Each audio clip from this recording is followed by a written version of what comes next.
Olá, senhores passageiros, vocês estão ouvindo o doce som da minha voz. Meu nome é Robert Kiefer e esse é o nosso podcast.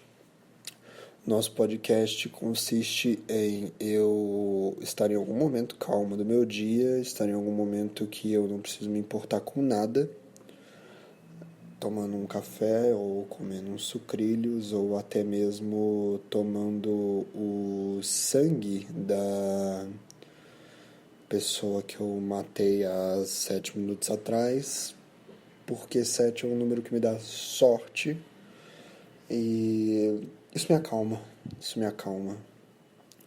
Eu sempre tô tomando uma dessas coisas enquanto eu tô gravando o podcast. Eu não costumo tomar café essa hora, não costumo, eu não lembro o que eu tinha falado na outra opção, mas com certeza eu adoro chá de camomila. Uma dica para você aí que gosta de tomar chá, tome com leite. O chá com leite é muito gostoso. E eu, numa época da minha vida, eu vi no chá a possibilidade de eu ter um contato comigo mesmo, assim. Peraí, deixa eu dar um gole. Esse chá, ele é vermelho porque é de morango enfim, eu não costumo odiar coisas ou pessoas com sangue de morango. Apesar de eu odiar morango, é a fruta que eu mais odeio, sofro preconceitos, tá? Morango não é versátil, eu nunca raciocinei sobre isso, mas assim, acho o morango ruim. O morango na forma animal me incomoda. Eu gosto dele quando ele tá em outras formas, como por exemplo na forma de iogurte, né? Quando ele digievolui para a forma de iogurte, quando pegam ele para fazer uma escultura, eu acho que deve ficar bonito. Eu acho que eu devo gostar de morango numa escultura. Pinturas, gosto, acho que ele fica bonito em pinturas. Em representações de bunda, eu acho que ele fica de fálicas. Eu acho que ele parece muito um saco, muito. Eu acho que ele é bom nisso. Mas como fruta mesmo, eu acho incomoda, assim, incomoda. Mas em parecer um saco, eu acho que o morango é super bom. E a sensação que eu tenho quando eu tô comendo um morango, além de tudo, é que eu tô mordendo um saco, cara. E eu não tenho outras experiências na minha vida de morder saco a não ser no morango, e eu nunca vi tantos sacos além do meu também. Então acaba que eu fico imaginando eu mordendo meu próprio saco e eu não entendo como isso pode ser uma experiência agradável para vocês, entendeu? Vocês ficarem comendo morango, imaginando esse tipo de coisa sobre vocês mesmos e tal. Então assim, como que isso pode ser uma fruta boa, sabe? Uma fruta que você imagina que tá mordendo algo fálico, sabe? Por isso que eu gosto de banana.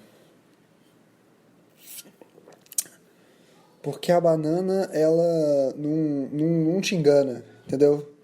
Desde pequeno você é ensinado de que a banana é para parecer um pênis. E aí sempre ficam falando, ai, você aí comendo essa banana, você aí comendo essa banana. Te cercam na escola e falam, ai, comendo banana, né, comendo banana. Teve uma vez que eu tava na escola, olha que loucura isso. Eu tava na escola e, enfim, o bom da banana é que dá... Peraí, calma, gente. Eu acabei de... Esse som saiu de alguma parte do meu corpo que eu não posso contar pra vocês. Mas essa é a grande vantagem de gravar coisas só com áudio. Eu posso fazer qualquer barulho e vocês vão ter que imaginar de onde que ele veio. Por isso que as pessoas gostavam muito de ver futebol, ouvir futebol pelo rádio, né? Porque aí você tinha todo um trabalho de imaginar o futebol, né? E eles falavam tudo rápido, parecia que tava tendo umas explosões no campo, assim, caramba, o Michael Bay tá dirigindo essa partida Vasco contra o Botafogo, né? E aí as pessoas ficavam meio assim, nossa, essa partida do Vasco contra o Botafogo é muito boa. Então, assim, apesar de futebol ser arte, né, de alguma forma, assim, talvez não na forma que ele fique, né, talvez não da forma que ele seja hoje, mas, por exemplo, assim, a Praça é Nossa poderia ser bom? Poderia, mas eles teriam que alterar tudo nele. E aí não ia mais virar Praça é Nossa, ia só manter o nome. Então, assim, talvez você alterasse muita coisa do futebol, talvez ele virasse uma obra de arte. E a gente só mantém o mesmo nome, entendeu? Eu, por exemplo, vou começar a fazer obras de arte com nomes de coisas que não tem arte. E aí o futebol vai virar arte. Mas pensa bem, se alguém pinta um quadro que é uma cena de futebol, aquilo ali, o futebol vira arte. É só uma questão de quem tá olhando e quem tá fazendo. O Neymar, por exemplo. O Neymar é uma pessoa que eu acho que ele tinha que explorar mais a vida pessoal dele no futebol, sabe? Ele tinha que... Ele... Nossa, meu irmão tá...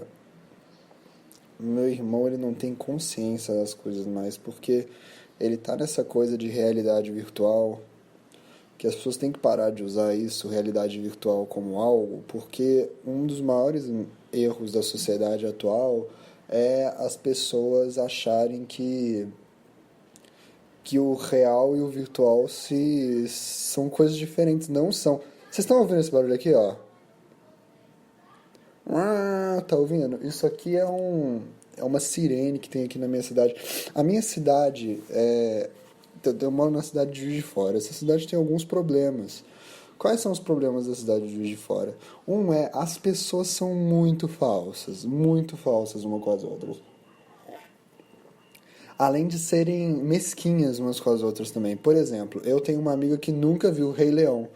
O julgamento que ela sofre nessa cidade de gente falando: nossa, como você tá viva sem ver Rei Leão, como que você consegue só respirar o ar e pegar a comida que tá na sua frente sem ver Rei Leão. Enquanto assim, no Rio de Janeiro, se você fala nunca vi Rei Leão, ou em São Paulo, ou tu diria que, acima de tudo, sendo real, até no Nordeste, lacrei, você consegue ter essas pessoas que, quando você fala assim, não vi Rei Leão, de onde vai sair esse som, galera? Isso mesmo. O meu dedão do pé é realmente uma obra de arte. Então, assim, essas pessoas ficam falando... No Nordeste, se você fala nunca vi Rei Leão, as pessoas falam assim, pô, vê, é mó legal.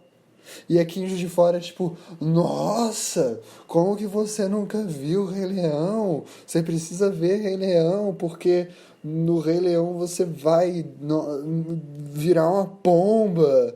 E depois que você ver Rei Leão, você vai começar a falar assim: é uma boa ideia ter leões na minha casa, é uma boa ideia ter um macaco na minha casa. E aí Darwin não vai mais fazer sentido, e você vai ver que na verdade a evolução não é sobre competição, é sobre cooperação. E seu pai, né? Quando ele morrer, você vai falar assim: ah, mas tipo, não é só meu pai que morreu, tá ligado? Então tudo bem, porque talvez daqui a um tempo eu vire rei, mas aí eu tenho que ir pra uma floresta, ficar com um monte de hippie, tá ligado? Enfim, sua vida vai mudar por inteiro. E as pessoas aqui são muito falsas, entende? E aí você fica... A gente fica criando algumas coisas aqui. Eu tenho minhas dúvidas. Por exemplo, tem essa sirene aqui, entendeu? E aí essa sirene sempre toca no meio-dia. Sempre toca no meio-dia. E aí tem alguém do trabalho me chamando. Depois eu atendo você. Sempre toca no meio-dia essa porra dessa sirene. E aí todo mundo fica falando: não, é a sirene do meio-dia, é a sirene do meio-dia. Essa sirene sempre toca no meio-dia. E aí todo mundo ama falar isso. E aí a gente fica: por que raios tem uma sirene que fica tocando aqui meio-dia? E aí a gente fala, é uma coisa da cidade, né? Juiz de Fora tem isso, a gente sempre tem uma sirene que toca meio-dia e a cidade toda ouve com uma sirene alta, alta demais. E aí você fica nessa, e aí você vai perguntar, mas de onde que é essa sirene? Aí as pessoas tiveram que inventar uma desculpa, elas começaram a falar assim, é da fábrica. Não tem fábrica nenhuma, não existe fábrica. E as pessoas ficam falando, essa sirene é da fábrica. Essa sirene aqui é da fábrica. E você pergunta, que fábrica? Ninguém sabe te explicar. E aí elas voltam, a fábrica da cidade. E a gente aceita. Tem um problema acontecendo, que uma fábrica fechou há 20 anos, esqueceram de desligar a sirene, aí fizeram aquela coisa tipo no Chaves ou no Friends, depende da sua referência de série de comédia aí, que você vai pegar a chave, vai fechar o lugar, aí a porta bate, você tá do lado de fora, não consegue mais abrir, aí você fica, putz, esqueci a sirene ligada. E agora? Não tem como, já estamos fechando aqui, não tem mais verba do governo para continuar essa fábrica. Ficou lá a porra da sirene ligada. Aí fica lá o seu Madruga ou o Ross for do lado de fora da fábrica falando, e agora, né? Aí todo dia toca o raio da sirene, ninguém percebeu que era da fábrica, porque sempre tocava quando a fábrica estava aberta, todo mundo achava de boa, mas aí a fábrica agora fechou e ninguém mais notou que ela fechou, porque ela não fazia diferença nenhuma, porque é uma fábrica, ninguém sabia o que estava produzindo, né? Um dos grandes problemas aí que a gente viu no filme Charlie Chaplin, que as pessoas estão alienadas e não sabem o que estão fabricando, nem o que estão recebendo. Aí a fábrica tá fazendo esse barulho. E aí a gente fica, é da cidade. Aqui, por exemplo, a gente tem um cinema que fechou há anos, que era o Cinema Excelsior, que era o melhor cinema do Brasil. Outra coisa que é claramente mentira, não era, mas a gente ama falar isso, a gente se sente melhor com essa mentira. O melhor cinema do Brasil. E aí a gente fica falando assim, você vem aqui no consultório, que é aqui do lado do antigo Cinema Excelsior. Não é mais o Cinema Excelsior lá, é tipo Marpel, tá ligado? E a gente fica falando que é o antigo Cinema Excelsior, ao invés de falar aqui na Arpel. Porque ninguém sabe que é Arpel e não orgulha a gente ter uma Arpel, mas orgulha a gente ter tido um cinema que a gente acredita muito que era o melhor do Brasil há anos atrás, entendeu? Aí eu fico assim, eu não sei onde é o antigo Cinema Excelsior, eu tenho que pesquisar no Google onde que era o Cinema Excelsior, tá ligado? O Cinema Excelsior, esse era o Cinema Excelsior, e aí eu leio a história de Juiz de Fora, e aí fico, porra, a gente já teve o melhor cinema do Brasil, né? E aí eu fico orgulhoso de um negócio que não existe mais na cidade. A gente tem medo, porque a gente já foi a Manchester Mineira, e a gente tem um problema de se largar disso, entendeu? A gente tem um Cristo Redentor, cara. A gente tinha um morro alto na cidade, a gente foi lá em cima e colocou um Cristo. Porque a gente não aguentava. A gente quer ser igual ao Rio de Janeiro. A gente não aguentava. O Rio de Janeiro. Aí a gente fica olhando e fica, né, aqui é igual ao Rio de Janeiro. Porque a gente não se sente bem como cidade, cara. Tudo que a gente quer é ser o Rio de Janeiro. E aí, aqui a gente tem uma avenida chamada Avenida Rio Branco, tá? Avenida Rio Branco. A Avenida Rio Branco, que tem o mesmo nome de uma avenida do Rio de Janeiro, porque uma vez eu lembro que eu vi South Park, que era dublado no Rio de Janeiro, e aí no South Park eles usavam... Os zumbis estão vindo para a Avenida Rio Branco. E aí era tão estranho, assim, tipo, o quê, cara? Enfim, é para as pessoas burras verem South Park e nem ficarem irritadas com terem usado uma cidade, uma avenida brasileira, né? E sim, a última coisa que as pessoas burras vão ligar é uma dublagem do South Park. Porque tem mais coisas ali chamando a atenção além disso. Bom, temos a Avenida Rio Branco que a gente vive falando. É a maior avenida em linha reta da América Latina. É a maior avenida em linha reta. Caramba, isso é um trava-língua, né? Isso aí a gente inventou, o trava-língua, certeza. É a melhor avenida em linha reta. Caralho! É a melhor avenida em linha reta. É a melhor avenida. É a maior avenida em linha reta da América Latina. É a maior avenida em linha reta da América Latina. E aí bota no site, bota e o caramba. Nunca foi. Nunca foi, mas a gente realmente acredita piamente que a Avenida Rio Branco é a maior avenida em linha reta da América Latina. E assim, não é, é uma no Chile, e a gente nem é o segundo lugar, sabe? A gente é tipo o sétimo lugar, mas a gente ama falar isso. Porque a gente vive nessa falsidade. A Juiz de Fora é uma cidade de gente falsa, que fala que é seu amigo e não é, entendeu? Que fala que você, vou te ajudar. Não ajuda, entendeu? Só tá querendo coisa por trás disso. Eu tenho minhas dúvidas se Juiz de Fora é realmente uma cidade. Se na verdade a gente só não se uniu aqui com uma tribo e tá mentindo um pro outro que isso aqui é uma cidade e tá falando assim, pô, e quem é que vai falar que isso aqui é uma cidade? Ah, tem que ser num fórum, né, num tribunal. Ah, mas aí tem que falar então com o juiz. Ah, mas o juiz está fora. Ah, então fica por isso mesmo. Passa de geração em geração essa mentira e ficou por isso mesmo.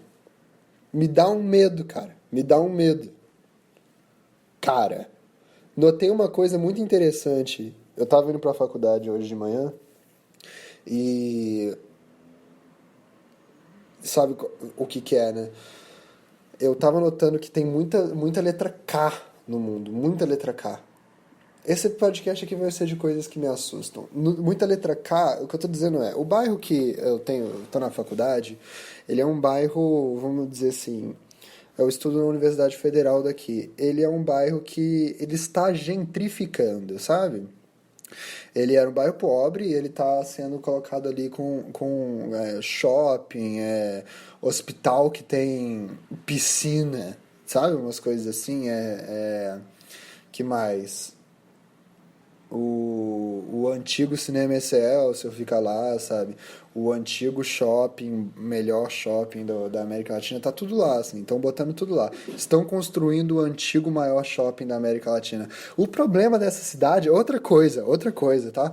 O problema dessa cidade é que quando fizeram o shopping aqui, o primeiro shopping da cidade, eu já era nascido já.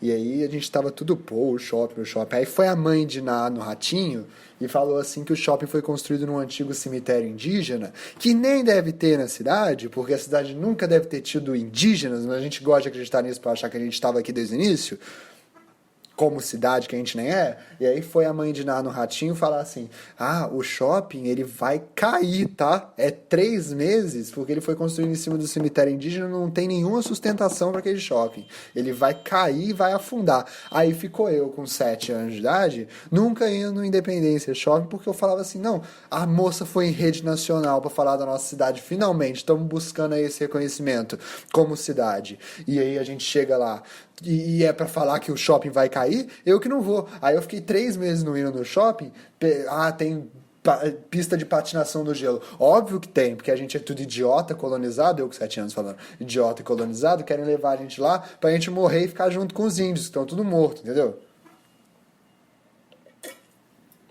Não caiu shopping nenhum, eu perdi a patinação do gelo, nunca mais teve isso aqui nessa cidade.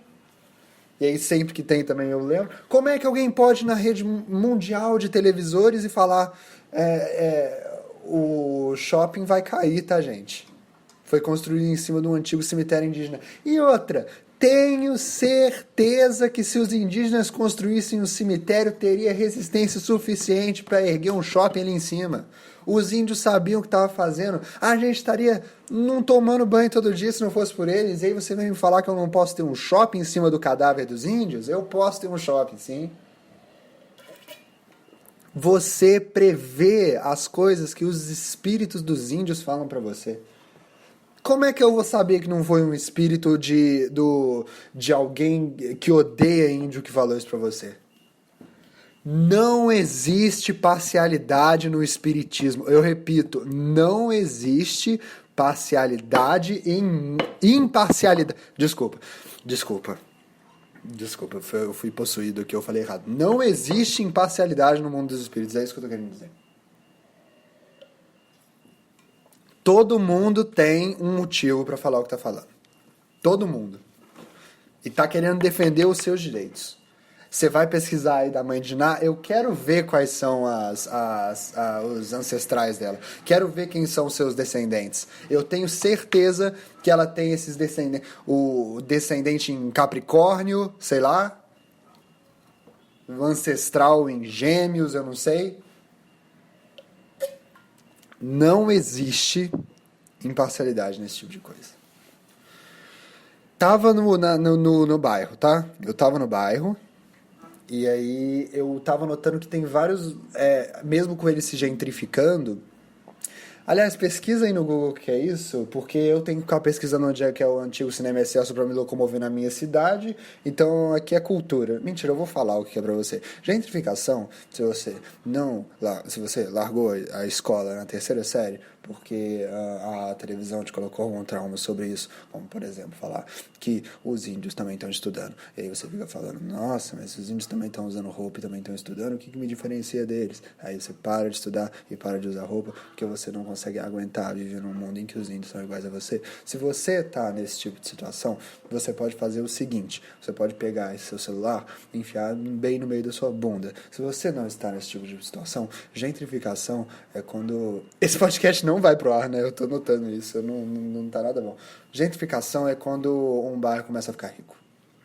Quando pegam um bairro pobre, aí matam as pessoas pobres que estão lá, jogam elas para outro bairro pobre, e aí falam assim, a gente quer ganhar dinheiro sobre isso aqui, vamos gentrificar, como é que a gente vai fazer esse lugar pobre ficar rico? Ah, vamos botar um monte de coisas que a gente vai ficar mentindo que é a melhor coisa da cidade, porque as pessoas acreditam e tal, porque melhor e pior não existe imparcialidade no melhor e pior, não existe música boa, música ruim, mas a gente tem que cobrar uma grana, porque assim, o ingresso pro show do Caetano aqui em Juiz de Fora foi R$300, entendeu? Só que a gente como, eu pensei em dividir com uns 3 amigos meus, cada um paga R$100, aí a gente vê cada um pouquinho, mas não pode. Não pode fazer isso, o Caetano você tem que ver do início ao fim, porque a presença dele é tipo Deus na Terra. Por quê? Porque a Globo foi lá e falou que ele era bom. Porque alguém foi lá e falou que era bom. Porque a sua ex-namorada ouve Caetano Veloso, e aí você sente que ela é uma pessoa muito melhor e mais inteligente que você, e aí você tem que ficar ouvindo Caetano Veloso, entendeu? Aí paga R$300. Aí você não compra só o show do Caetano, você compra a sensação de estar se enriquecendo culturalmente. Então, assim, estão gentrificando o bairro. Tá? Pra fazer lá teatro que vai passar o Caetano Veloso, que eu vou pagar R$300 pra ir ver, porque eu preciso me sentir melhor comigo mesmo, porque eu não estudo na minha faculdade, que eu tô indo neste bairro pobre. E aí, como o bairro pobre tem lá os seus... Como é que fala? O bairro pobre tem umas quitandas, assim, tipo umas mercearias e tal, e eu comecei a observar que eles usam muito a letra K, entende? Eles usam muito a letra K. E aí a letra, por exemplo, assim, que bife, sabe? Numa loja de carnes. É KI bife, ou então que delícia, e K delícia, sabe? Eles usam muito a letra K. E eu fico assim, cara, por que eles estão usando muito isso? Porque a minha mãe fala pra mim que quando eu comecei a estudar o alfabeto, eu lembrei disso. Quando eu comecei a estudar o alfabeto, a minha mãe fala pra mim que na época dela, ela não aprendia a letra K no alfabeto, gente. Ela ia ao alfabeto, ela pulava a letra K, e eu já aprendi a letra K, entendeu? Não existia, na época da minha mãe, a letra K. Foi o que eu pensei, em primeiro lugar, tá? E aí, em primeiro lugar, por que não existia? Em segundo lugar, por que precisaram trazer a letra K? E tá todo mundo usando agora a letra K. Porque eu fico assim, por que ninguém tá falando desse evento da história do Brasil em que uma nova letra foi incluída? Isso deve ter sido absurdo. Isso deve ter sido... Não é... Porque assim, é uma letra nova que você vai usar. Entendeu?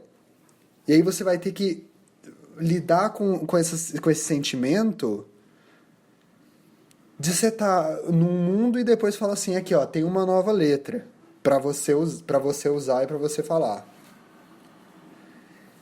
Isso, por primeiro lugar, por que não tinha essa letra, entendeu? Porque era uma letra dos Estados Unidos. Mas não tinha WhatsApp, entendeu? Não tinha Facebook para você saber o que estava acontecendo nos Estados Unidos.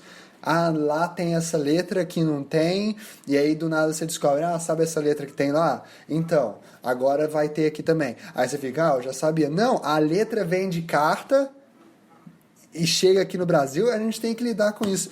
E aí você tem uma nova letra para você escrever coisa e um novo som, entendeu? e que você vai usar para representar um som novo. Um monte de linha assim que agora vai usar para escrever também. Primeiro lugar, gente, isso é tipo ver uma cor nova, entendeu? Você vê um som, uma letra nova. Primeiro lugar, por que precisaram colocar isso aqui no Brasil? Essa letra, que não tinha. Nossa, não tinha o K, mas agora urgentemente a gente precisa colocar o K no alfabeto porque é uma questão de ordem. O K não tá no alfabeto, tá dando mó merda aí. Estão construindo shopping em cima de cemitério indígena porque eles usavam a letra K. A gente não tá sabendo o que é, as pessoas não estão entendendo. Ah, XV, a gente está tentando ler coisa em número romano, a gente não sabe o que é.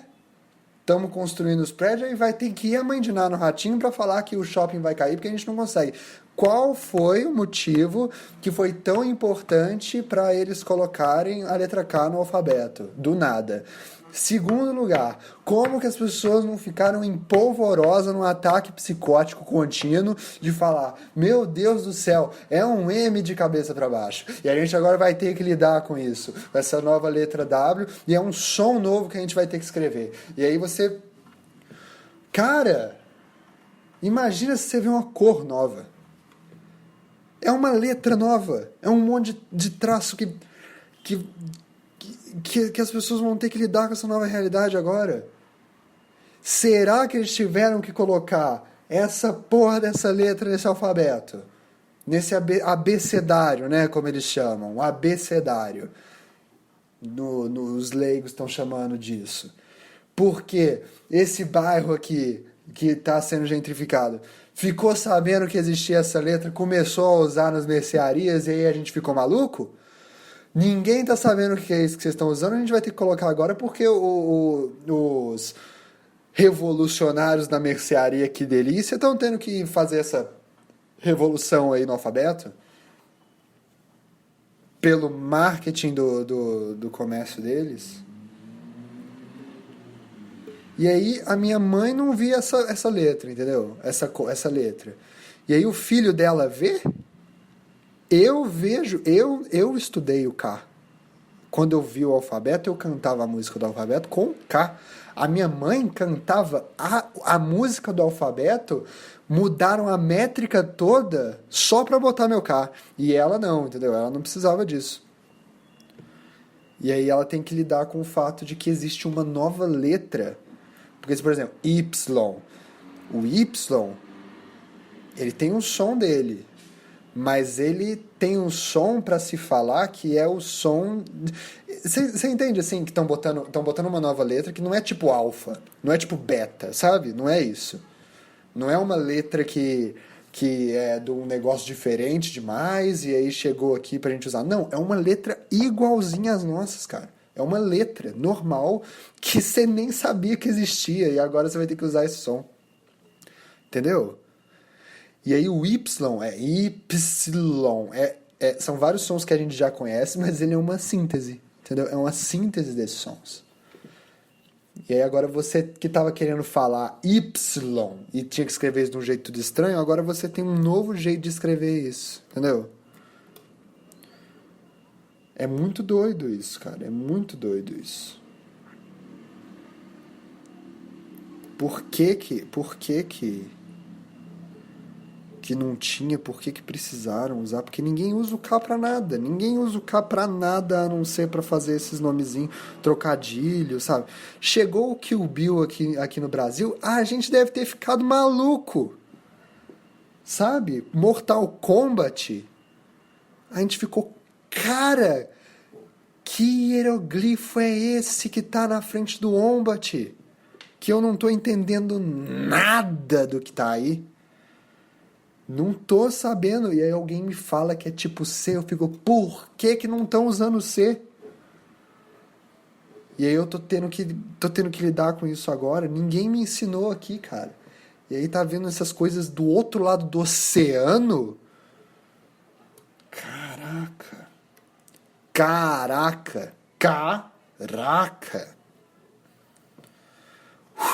Pesado, cara. É pesado. É de assustar, velho. É de assustar. E aí, outras coisas que eu tenho medo. Vamos lá, eu já tive muito medo de cachorro.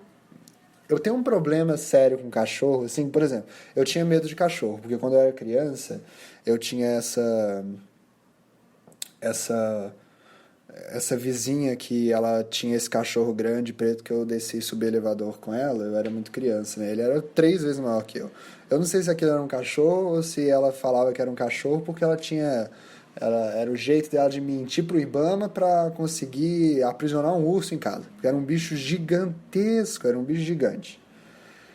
E aí eu subia com ele, descia com ele. Um dia ele estava procurando comida, ele deve ter pensado, ele deve ter estudado um pouco, viu que carne é comida, carne tem dentro do ser humano, o braço dessa criança é o ser humano, pá, meteu a dentada no meu braço para achar comida dentro. E, enfim, é um cachorro horrível, aquele cachorro se ele fosse votar no impeachment, ele teria reverenciado o Coronel Brilhante Ustra. É um cachorro horroroso. Ele não conseguia falar, mas eu senti isso no olhar dele, que ele era um urso que reverenciava esse tipo de gente antes dele morder meu braço. Foi uma tortura, de certa forma. E aí ele mordeu meu braço, eu fiquei com medo de cachorro. Beleza. Depois de um tempo eu comecei a lidar com a minha vida com muitas pessoas que tinham cachorros e eu queria ficar perto dessas pessoas e elas precisavam muito, né, que eu aceitasse o cachorro delas. E tinha primeiro que já era horrível, em primeiro lugar, sabe? Já era horrível o primeiro contato com o cachorro, porque assim, eu quero ficar perto dessa pessoa, vou na casa dela, ela me chama pra casa dela. Aí ela tem um cachorro. Aí assim, eu não posso falar pra prender porque é um ser vivo. Aí não vou prender o cachorro e já nos basta a prisão do corpo, né? Que nos limita tanto, aí você vai prender além disso também, entendeu? Enfim, aí você tem que não pode aceitar isso. Tem que aceitar aquele cachorro transando com a sua perna e como você está preso no seu corpo, você não consegue sair dessa situação. Outra coisa, você não pode você tem que ter muito cuidado antes de falar o sexo do cachorro. Você tem que falar assim: olha, e esse cachorrinho aí? Se você fala esse cachorrinho, acabou, acabou, porque a pessoa vai na cara falar assim: não é ele, é ela. E aí ela te olha com aquela cara. É como se nos dias de hoje você estivesse chamando uma mulher trans de homem. É um horror. Você fica tendo que lidar com aquele momento ali e falar: pô, desculpa, é que eu não fico olhando pro pinto ou pra vagina do seu cachorro para saber o que ele é, entendeu? Porque afinal de contas, parece que nesses tempos modernos ele não se depila e não dá nem pra ver o que é o sexo dele. Então você me desculpa por ter falado ele ou ela. E aí a pessoa fala, não, tá bom, beleza, mas só não erra da próxima vez, porque senão esse cachorro vai ficar chateado, entendeu? E eu tenho muitas questões, meu cachorro não é tão desconstruído com a questão de gênero ainda. Nossa, é muito ruim, é muito ruim. O olhar, sabe? O que mata é o olhar, entendeu? Não é cachorro, é cachorra.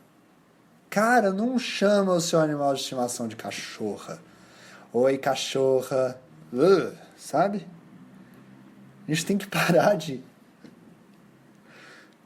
cachorra, piranha, sabe? A gente tem que parar de chamar as pessoas assim, entendeu? Porque eu recebi uma amiga aqui nesse final de semana que ela falou que uma vez o irmão pequeno dela ouviu o termo piranha, né? E aí ele ficou muito em dúvida, assim, tipo, por que você tá chamando a pessoa de piranha? Ele viu na televisão, assim.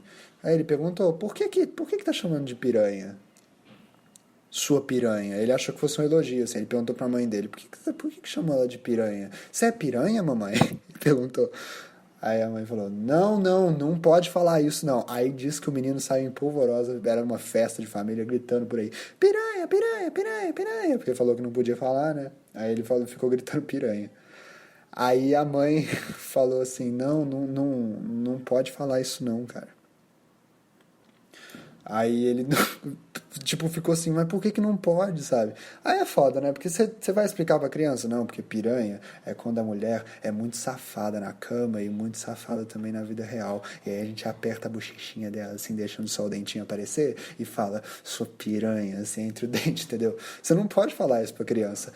Mas assim, Aí você explica, você pode só falar pra ela, é um peixe, moço, é um peixe, ô criança, a piranha é um peixe, tava chamando ela assim.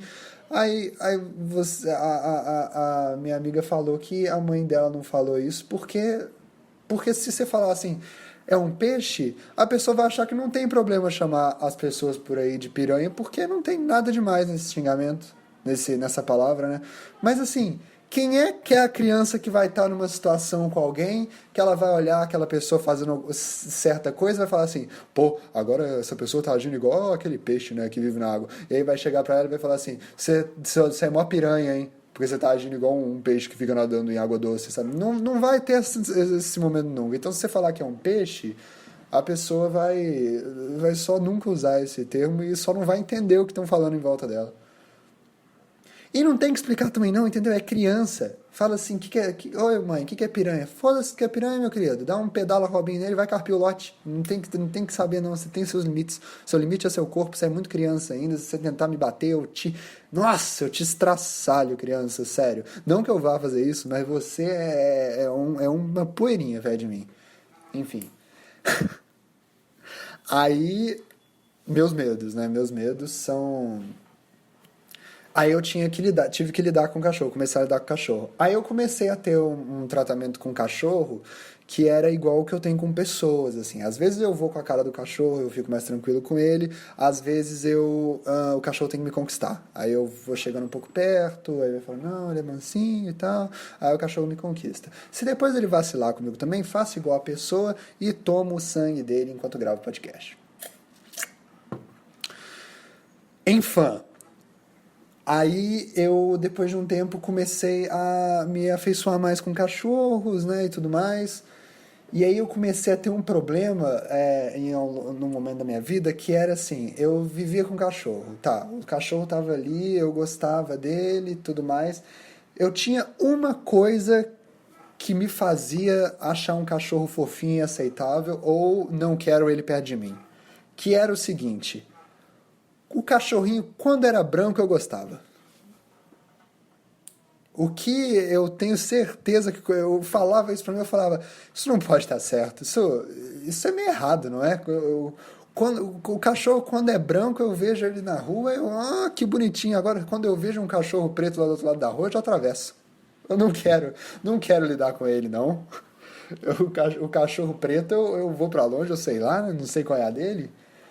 Então, assim, ainda não era naquela época desconstruído o suficiente com o cachorro, mas hoje em dia já sou. Hoje em dia eu curti muitas páginas no Facebook de cachorrinho e lacram sempre sobre a cor do cachorro. Hoje em dia eu aceito cachorro preto, tá? Não perto de mim, obviamente, não que eu acho que eles são iguais os brancos, mas aceito a existência dos cachorros pretos. Esse era um medo meu. É um medo que eu tinha. Hoje em dia eu até que gosto do cachorro preto. Eu tive essa época do quando é branco eu gosto, quando é preto eu atravesso a rua. Quando o cachorro hoje em dia tá perto de mim, eu nem olho a cor, eu olho a alma, entendeu? E tenho até amigos que têm cachorros pretos. E aceito eles e chamo por gênero neutro. Cachorros. Aliás, aí, se a gente não tivesse o X no alfabeto, a gente estava perdido agora, perdido. Porque eu não ia conseguir tratar cachorro, ia ser mais um problema. Esse é um dos medos que eu tenho. Eu tenho mais outros 2 medos que eu vou usar para finalizar esse podcast, porque eu tenho que ir pro trabalho, já tem meia hora já, e eu tô aqui gravando isso. Eu já tenho um vídeo difícil para editar. Não queria estar lembrando disso agora. Esse é meu segundo medo, o vídeo que eu tenho para editar hoje, que eu não tenho ideia como é que eu vou fazer. Ah, Robert, faz isso aí mexer nesse vídeo. Eu, claro que faço. Menor ideia de como eu vou fazer aquilo mexer. Vou ter que aprender. Aí, outro medo que eu tenho é que eu tenho 2 medos sobre a televisão brasileira, tá? Um é que o Serginho Groisman morra. Eu tenho muito medo que o Serginho Groisman morra, porque as pessoas viviam falando comigo assim, o Silvio Santos, quando morrer, vai ser um saco. Cresci ouvindo isso. O Silvio Santos, quando morrer, vai ser um saco. Vai todo mundo em toda rede social, em toda carta, em todo carnê, em toda lotérica, em toda televisão também, né? Porque ele era o meio de trabalho dele, em todo camelô que tem uma reverência pelo Dom Silvio Santos. Vai ficar comentando disso o tempo todo. Mas pra mim vai ser muito mais triste quando o Serginho Groisman morrer do que quando o Silvio Santos morrer. Porque o que eu sinto pelo Serginho Groisman é, infinitamente maior do que o que eu sinto pelo Silvio Santos. Porque eu acho ele realmente uma boa pessoa, um bom coração. Vejo o programa dele, eu acho ele engraçado, eu acho ele bom apresentador. Ele fica falando, e eu vejo a alma dele, o coração dele ali batendo. Eu vejo na blusa dele o coração batendo ali, de como que ele é, apesar de parecer morto, vivo, em alma, corpo, espírito, como que ele tem uma alma boa, como ele ama quem tá... Enfim, ele pra mim é uma ótima pessoa, morro de medo dele morrer, tá? O dia que ele morrer eu vou ficar mal, pode anotar aí, eu vou ficar mal quando ele morrer. Esse é um medo meu. Eu gosto muito do Serginho Groisman, acho que ele ergue um programa como ninguém, tá? Como ninguém. E ele, como pessoa, também é muito boa. O Serginho Groisman é subestimado na televisão brasileira. Outro medo que eu tenho é que descubram que o Pedro Bial é uma farsa. Eu tenho medo que descubram que o Pedro Bial é uma farsa. Porque o Pedro Bial ele tá com um programa dele, entendeu? Ele apresentava o Big Brother, ficou aí um tempo apresentando o Big Brother. Mas e se descobrirem que ele não é bom de verdade? Porque tá todo mundo dando essa moral pra ele, eu sinto isso. Tá todo mundo dando essa moral pra ele, substituiu o Jô, tá com um programa todo dia. E quando descobrirem eventualmente que ele não é bom?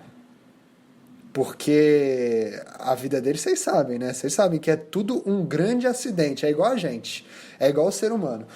As pessoas ficam falando, é impossível só existir a vida humana no universo, é óbvio que existem...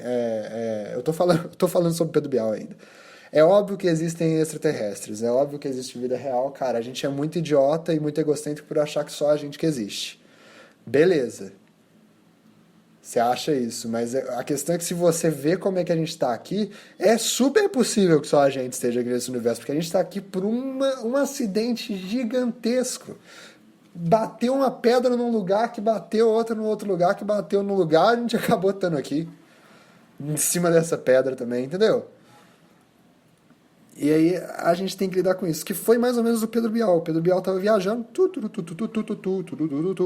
Nossa senhora, eu tô aqui em Berlim, estão derrubando o muro de Berlim. Do nada eu tenho uma câmera, vou filmar. Aí todo mundo queria a queda do muro de Berlim. A Globo foi atrás do Pedro Bial. Pô, ele tava cobrindo, passou na televisão. E ninguém mais tinha imagem do muro de Berlim, só o Pedro Bial, porque era uma sorte dele, entendeu? Ele tava no lugar certo na hora certa. É igual o Pedro Bial, o Cauê Moura, sabe? O Trump, sei lá, não sei, pessoas que estavam... Meu espermatozoide, sabe? Umas coisas assim, que estavam no lugar certo na hora certa. Era questão de, assim, meu pai esperar 2 minutinhos e não ia estar aqui, esse podcast não ia existir, sabe? Então a gente tem que pensar muito nisso. E o Pedro Bial já fez um estrago na televisão, tá? Ele tá todo dia na casa do povo brasileiro. E se uma hora verem só que, tipo assim, pô, foi só um golpe de sorte, né? Ele não é bom, não. E a Globo notar isso? Eu tenho preocupações com isso. Porque aí não vai ter mais o... Tudo que ele fez, vai ter, tipo, já tá aí, cara. E aí vão ver que deram tudo isso pra uma pessoa que não é boa de verdade, sabe? Que é o Pedro Bial. Enfim, eu espero humildemente que continuemos na ignorância, né, sobre esse tipo de coisa. Porque é muito trabalho ficar inteligente, ainda mais com esse tipo de assunto tão delicado que é o Pedro Bial. Enfim, eu tô querendo dizer tudo isso porque sabe como é, né? Eu não, é aquele negócio da letra, né? Da letra K. Eu não quero ter que... Por exemplo, a minha mãe, ela fica assim comigo: você é muito mais pra frentex que eu, né? Porque você tem essas coisas aí, sei lá, direitos humanos. Você liga pra coisa de direitos humanos. É isso que ela tem que lidar, mas ela também não pensa que ela teve que lidar com o fato de que o filho dela tem a letra K na vida dele, que ela não teve muito na vida dela. E aí eu fico assim, pô, o que que eu vou ter? Talvez com a próxima geração eu não vou ter que lidar com os direitos humanos, mas eu vou ter que lidar com a letra nova, com meu filho, sabe? Pô, eu não vou aguentar isso. Talvez a próxima geração seja a geração que vai fazer aí um movimento revolucionário como foi o de incluir a letra K e vai falar para o mundo e provar para o mundo que o Pedro Bial não tem talento. Que o Pedro Bial tá ali por um golpe de acaso. Então é o seguinte, se essa próxima geração que vai fazer isso, a solução para essa desgraça toda não acontecer é não existir próxima geração. O que eu tô querendo dizer é por isso que eu não quero ter filho. E é por isso que eu aconselharia todo mundo a não ter também, entendeu? Beijo, tchau. Um beijão aí pra vocês e tô indo embora. Muito obrigado. Esse foi o Doce Som da Minha Voz. Eu sou Robert Kiefer. Até a próxima semana. Mande isso para os amigos de vocês, para eles ouvirem. Ensinem eles como que ouve, porque estou sinceramente cansado de ensinar. Igual o Larry David. Beijão. Este foi o Doce Som da Nossa Voz.